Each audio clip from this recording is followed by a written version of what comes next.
أكبر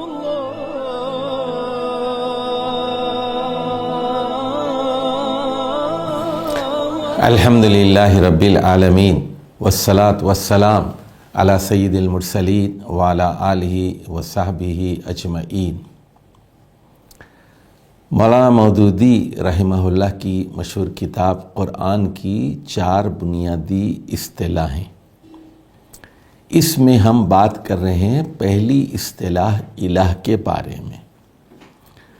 اپنے پچھلے پروگرام میں ہم نے بتایا تھا کہ اللہ تعالیٰ نے قرآن مجید میں بالکل واضح طور پر یہ بات بتا دی کہ آلہہ بے بس ہیں، لاچار ہیں، کوئی مدد نہیں کر سکتے، جبکہ مشرکین کا یہ تصور تھا کہ اللہ کے علاوہ جو دیگر خدا ہیں، دیگر آلہہ ہیں، دیگر الہ ہیں، وہ طاقت رکھتے ہیں۔ لِيَكُونُوا لَهُمْ عِزَّةً ہم نے سورہ مریم کی آیت سے سمجھایا تھا۔ وہ یہ کہتے تھے سورہ یاسین میں جیسے کہا گیا لَعَلَّهُمْ يُنْصَرُونَ، وہ اس لیے دوسرے آلہہ بناتے تھے تاکہ وہ ان کی مدد کریں، تاکہ وہ پشتیبان بنیں، ان کے پاس طاقت ہے، قوت ہے۔ تو الہ کے اندر قوت کا ایک مفہوم پایا جاتا ہے۔ آج ہم قرآن مجید کی 4 آیات پیش کریں گے جس کی وضاحت مولانا مودودی نے اپنی اس کتاب میں کی ہے۔ ان 4 آیات کا مرکزی مضمون یہ ہے کہ مشرکین ہر زمانے میں اور بالخصوص اسلام سے پہلے، یعنی نبی اکرم صلی اللہ علیہ وسلم کے دور سے پہلے، یہ سمجھتے تھے کہ اللہ ایک بڑا خدا ہے، لیکن کچھ آلہہ ہیں جو اختیارات رکھتے ہیں، کچھ چھوٹے خدا ہیں۔ ایک اللہ بڑا خدا ہے، آلہہ چھوٹے خدا ہیں، یہ خدائی میں دخیل ہیں، یہ اللہ کے اوپر دباؤ ڈال سکتے ہیں۔ ان کو وہ کہتے تھے اللہ کے ہاں تقرب کا ذریعہ ہیں، یہ اللہ سے بات منوا سکتے ہیں، صاحب اختیار ہیں۔ قرآن نے اس تصور کی نفی کی ہے کہ اللہ اور بندے کے درمیان کوئی وسیلہ نہیں ہے۔ اب دیکھیے پہلی آیت، 4 آیات میں سے پہلی آیت ہے سورۃ احقاف کی، آیت نمبر 27 اور 28۔ اللہ سبحانہ و تعالیٰ فرماتا ہے لَقَدْ أَهْلَكْنَا مَا حَوْلَكُم مِّنَ الْقُرَىٰ وَصَرَّفْنَا الْآيَاتِ لَعَلَّهُمْ يَرْجِعُونَ، بلا شبہ ہم نے ان بستیوں کو ہلاک کر دیا جو آپ کے اطراف و اکناف تھی۔ وَلَقَدْ أَهْلَكْنَا، بلا شبہ ہم نے ہلاک کر دیا ان بستیوں کو جو آپ کے اطراف و اکناف تھی۔ وَصَرَّفْنَا الْآيَاتِ لَعَلَّهُمْ يَرْجِعُونَ، اور بدل بدل کر اپنی نشانیاں دکھائیں اس توقع پر کہ یہ اللہ کی طرف پلٹیں گے۔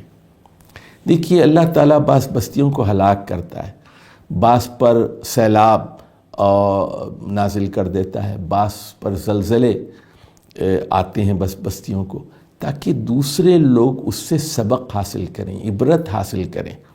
تو یہ اطراف کی بستیوں کو ہلاک کیا اللہ نے، مکے کے اطراف کی بستیوں کو ہلاک کیا، یعنی عاد و سمود کو ہلاک کیا، لوط علیہ السلام کی قوم کو ہلاک کیا، شعیب علیہ السلام کی قوم کو ہلاک کیا۔ لَعَلَّهُمْ يَرْجِعُونَ، تاکہ وہ اللہ کی طرف پلٹیں، یعنی یہ ایک عبرت کے لیے عذاب تھا، اور اب بھی آتے ہیں اس طرح کے عذاب۔ اب اس کے بعد اللہ ایک سوال کرتا ہے، بہت ہی تنزیہ انداز میں ایک سوال کرتا ہے، اچھا جب ہمارا عذاب آیا، جب یہ تمہارے جنوب میں قوم عاد آباد تھی، یمن کے پاس، اس کو مارا گیا، جب آپ کے شمال میں، مکے کے شمال میں قوم سمود آباد تھی، جب اس کو ہلاک کیا گیا، اور تبوک کے پاس قوم شعیب اور اصحاب ایکا تھے، ان کو ہلاک کیا گیا، اور فلسطین کے پاس قوم لوط کو ہلاک کیا گیا، آپ میں یعنی مکے کے اطراف و اکناف میں یہ ساری چیزیں ہوئی۔ تو اللہ پوچھ رہا ہے فلولا نصرہم الذین اتخذوا من دون اللہ قربانا آلہہ، تو ان کی پھر ان خداؤں نے یہ جو قرباناً آلہہ تھے انہوں نے مدد کیوں نہیں کی؟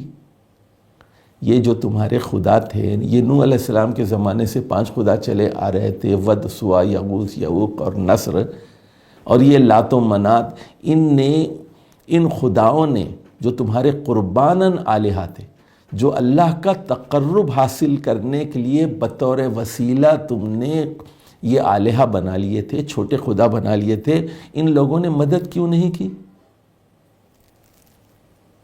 بل دلوا عنہم، بلکہ وہ سب کھو گئے، غائب ہو گئے۔ وذالک افکہم وما کانوا یفترون، یہ تھی ان کے جھوٹ کی حقیقت، اور یہ تھی حقیقت وہ لوگ جو گھڑ لیتے تھے کہ آلہہ کے پاس بھی کچھ پاور ہے، وہ آلہہ سے سفارش کر کے عذاب کو رکوا سکتے ہیں، عذاب کو ٹال سکتے ہیں۔ آلہہ کے پاس اختیارات ہوتے ہیں، آلہہ کے وسیلے کو پکڑنا چاہیے، اور آلہہ وہ اللہ سے اپنی بات منوا سکتے ہیں۔ آلہہ کو خوش کر لو، چھوٹے خداؤں کو خوش کرو تو بڑا خدا خوش ہو جائے گا۔ تو یہ اس باطل تصور کی یہاں سورۃ الاحقاف کی ان 2 آیات میں نفی کی گئی۔ اب ہم ایک دوسری آیت کا مطالعہ کرتے ہیں، اور یہ سورہ یاسین کی آیت ہے۔ اب سورہ یاسین کے قصے کو تھوڑا سمجھ لیجئے۔ تو ایک بستی تھی، وہاں پر اللہ تعالیٰ نے 2 پیغمبروں کو بھیجا، فَكَذَّبُوهُمَا، اس بستی کے لوگ بڑے ظالم تھے، انہوں نے دونوں پیغمبروں کو جھٹلایا۔ فَعَزَّزْنَا بِثَالِثٍ، اللہ تعالیٰ نے ایک تیسرے پیغمبر کو بھیجا، تو ایک ہی وقت میں 3 پیغمبر اس بستی پر بھیجے گئے۔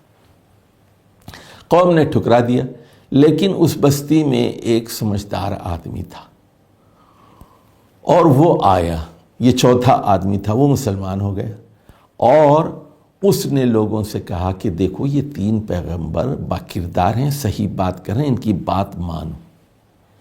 قوم نے دھمکی دی کہ ہم تمہیں سنسار کر دیں گے، پتھر سے مار کے ہلاک کر دیں گے۔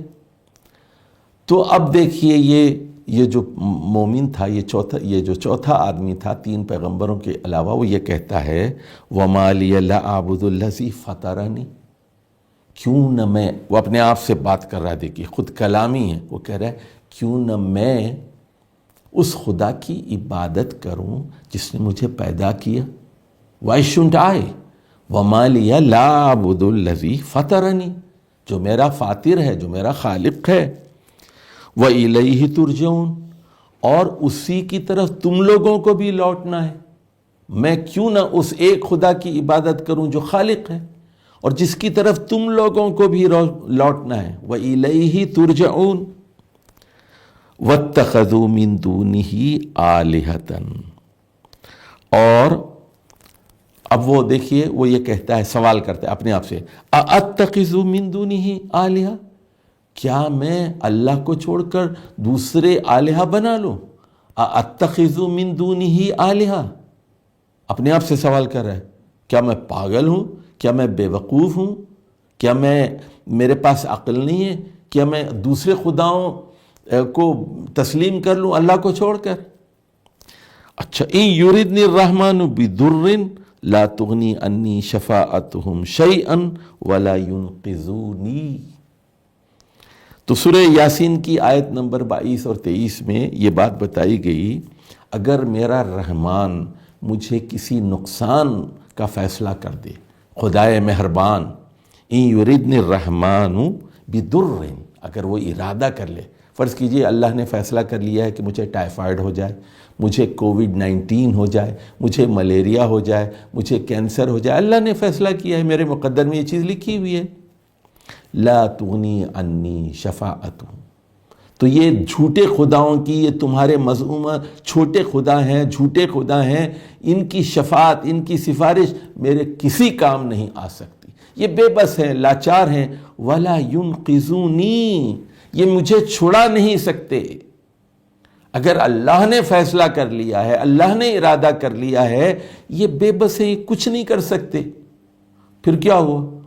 قوم نے ان دلائل کے باوجود ان کو سنسار کر دیا، بیچارہ جنت میں داخل کیا گیا، وہاں جا کر بھی تڑپتا رہا اپنی قوم کے بارے میں، یا لیت قومی یعلمون، کاش میری قوم توحید کو سمجھ لیتی، میرے ابو سمجھ لیتے، میرے چاچا سمجھ لیتے، میرے رشتہ دار سمجھ لیتے، یہ سب ہلاک ہو گئے۔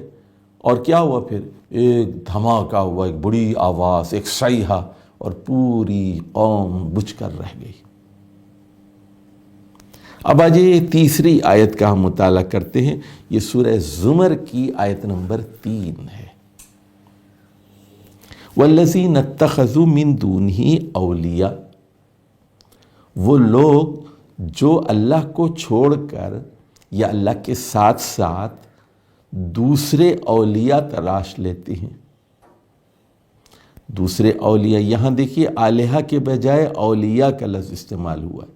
وہ آلہہ کو اپنا سرپرست سمجھتے تھے، وہ کارساز سمجھتے تھے، وہ کہتے تھے ما نعبدہم الا لیقربونا الی اللہ زلفا، ما نعبدہم الا لیقربونا الی اللہ زلفا۔ وہ یہ کہتے تھے کہ یہ جو ہم لات کی پوجا کرتے ہیں، یہ منات کی پوجا کرتے ہیں، تو ہم کیوں کرتے ہیں؟ ہم لات اور منات کا سجدہ کرتے ہیں، ان سے دعائیں مانگتے ہیں، ان کے نام پر جانور چھوڑتے ہیں، ان کے نام پہ خیرات کرتے ہیں، آلہہ کے نام پر، ان کے نام پر نظر و نیاز کرتے ہیں۔ کیوں کرتے ہیں ہم؟ الا لیقربونا الی اللہ زلفا، تاکہ یہ ہمیں اللہ سے قریب کر دے، یعنی اللہ تک پہنچنے کے لیے ان کا وسیلہ اور واسطہ ضروری ہے۔ یہ قرباناً آلہہ ہیں، یہ ذریعے تقرب ہیں، اللہ تک راست ڈائریکٹ رسائی نہیں ہو سکتی، ان کا واسطہ اور وسیلہ بہت ضروری ہے۔ اللہ نے اس تصور کی نفی کی اور کہا کہ یہ سراسر غلط عقیدہ ہے۔ ان اللہ یحکم بینہم فیما ہم فیہ یختلفون، اللہ تعالیٰ فیصلہ کرے گا ان لوگوں کے اختلاف کے بارے میں۔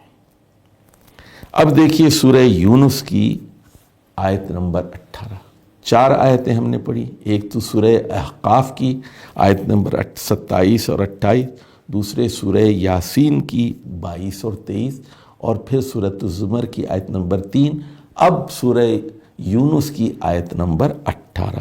وَيَعْبُدُوا مِن دُونِ اللَّهِ مَا لَا يَضُرُّهُمْ وَلَا يَنْفُعُهُمْ وَيَقُولُونَ هَؤُلَاءِ شُفَعَاؤُنَا عِندَ اللَّهِ۔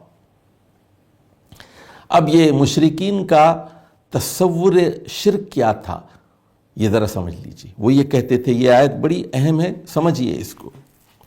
وَيَعْبُدُونَ مِن دُونِ اللَّهِ، وہ اللہ کے علاوہ اور خداؤں کو اور آلہہ کی عبادت کرتے تھے۔ وہ کون سے آلہہ تھے؟ مَا لَا يَضُرُّهُمْ وَلَا يَنْفَعُهُمْ، نہ وہ ان کو نقصان پہنچا سکتے تھے اور نہ وہ ان کو فائدہ پہنچا سکتے تھے، بے بس خدا، مرے ہوئے لوگ تھے۔ اور وہ یہ کہتے تھے، ان کا فلسفہ یہ تھا، ان کا عقیدہ تھا، یقولون ہؤلاء شفعاؤنا عند اللہ، کہ یہ ہماری سفارش کریں گے، اللہ کے پاس سفارش کریں گے۔ ہم ان کی پوجا کیوں کرتے ہیں، ان کی نیاز کیوں کرتے ہیں، ان کی قبر کے اطراف طواف کیوں کرتے ہیں، ان کی چادریں کیوں چڑھاتے ہیں، ہم ان کے آگے جا کے ہاتھ کیوں جوڑتے ہیں؟ یہ ہؤلاء شفعاؤنا عند اللہ، یہ عند اللہ، اللہ کے پاس ہماری سفارش کریں گے، یہ شافع ہیں ہمارے، اور جب یہ سفارش کریں گے تو ہمارے سارے خون معاف ہو جائیں گے، سارے گناہ معاف ہو جائیں گے، زنا معاف ہو جائے گا، یہ ہیں اصل۔ اچھا، ان 4 آیات سے کیا بات ہمارے سامنے آتی؟ کہ یہ مشرکین ایک بڑے خدا کا تصور رکھتے تھے، ایک خدا تو ہے خالق، لیکن اس کے نیچے چھوٹے چھوٹے خدا بھی ہیں، اور یہ سفارش کر سکتے ہیں، اللہ پر دباؤ ڈال سکتے ہیں، اللہ ان کی بات کو ٹال نہیں سکتا، اللہ بیچارہ تو ایک برائے نام خدا ہے، اور جیسے کانسٹیٹیوشنل ایک ہیڈ ہوتا ہے، اس کے پاس اصل اختیارات نہیں ہیں، نظام یہی چلاتے ہیں غوث اور قطب اور یہ چھوٹے خدا، یہ مرے ہوئے لوگ سارا نظام چلاتے ہیں، ان کی مرضی کے بغیر اللہ کچھ نہیں کرے گا۔ تو یہ تصور ایک باطل تصور ہے، ایک خدا ہے اور اس کے نیچے یہ آلہہ ہیں، چھوٹے خدا ہیں۔ اچھا دیکھیے، ہندوستان کے ایک صدر تھے اور بڑے قابل آدمی تھے، فلسفے میں انہوں نے پی ایچ ڈی کی تھی اور پکے ہندو تھے۔ ان کا نام تھا ڈاکٹر رادھا کرشنن، مدراس کے رہنے والے تھے، تامل ناڈو کے رادھا کرشنن، نہرو کے زمانے میں صدر تھے، انگریزی میں ان کی بڑی کتابیں ہیں ان کی۔ وہ بھی اپنی توحید بیان کرتے ہیں، وہ یہ کہتے ہیں کہ ہم جو یہ رام کے مجسمے کے سامنے، کرشن کے اور جتنے اور ان کے خدا ہیں، اوتار ہیں، یہ ان سب کے سامنے ہاتھ جوڑتے ہیں، ان کے بت بناتے ہیں ان کے، تو اصل میں ہم اس خدا ہی کی عبادت کرتے ہیں۔ یہ ان کو جب ہم خوش کرتے ہیں تو ان مرے ہوئے لوگوں کی روحیں خوش ہو کر ہماری سفارش بڑے خدا سے کرتے ہیں۔ اس لیے ہم ایک ہی خدا کو مانتے ہیں، لیکن ان کو ہم وسیلہ اور واسطہ سمجھتے ہیں۔ بعین ہی یہی تصور جو ڈاکٹر رادھا کرشنن کا تھا، یہ مشرکین مکہ کا تھا۔ تو ہؤلاء شفعاؤنا عند اللہ، یہ جو آلہہ ہیں یہ ہمارے سفارشی ہیں۔ اب یہاں سفارش کے بارے میں ایک بات سمجھ لیجئے، شفاعت کے بارے میں ایک تصور سمجھ لیجئے۔ سورہ زمر ہی کی آیت نمبر 44 ہے، جس میں اللہ تعالیٰ فرماتا ہے کہ وَلِلَّهِ الشَّفَاعَةُ جَمِيعًا، شفاعت کا سارا نظام اللہ کے ہاتھ میں ہے۔ وَلِلَّهِ الشَّفَاعَةُ جَمِيعًا، اس کو سمجھ لیجیے۔ شفاعت سفارش کرنے والوں کا اختیار نہیں ہے، اللہ کا اختیار ہے۔ شفاعت کیا ہے؟ اللہ کا اختیار ہے، اور سفارش کرنے والے کے لیے اعزاز ہے۔ اللہ کی مرضی کے بغیر سفارش نہیں ہوگی، اللہ ہی کرے گا۔ سفارش کیا چیز ہے؟ شفاعت کیا چیز ہے؟ یہ اللہ کی رحمت کا نام ہے۔ ایک قانون عدل ہے اور ایک قانون رحمت ہے۔ تو انصاف اللہ تعالیٰ کرے گا، اس کے بعد اللہ تعالیٰ کچھ رعایت کرے گا، کچھ معافی دے گا، کچھ گریس پوائنٹس دے گا، یہ اللہ ہی کرے گا۔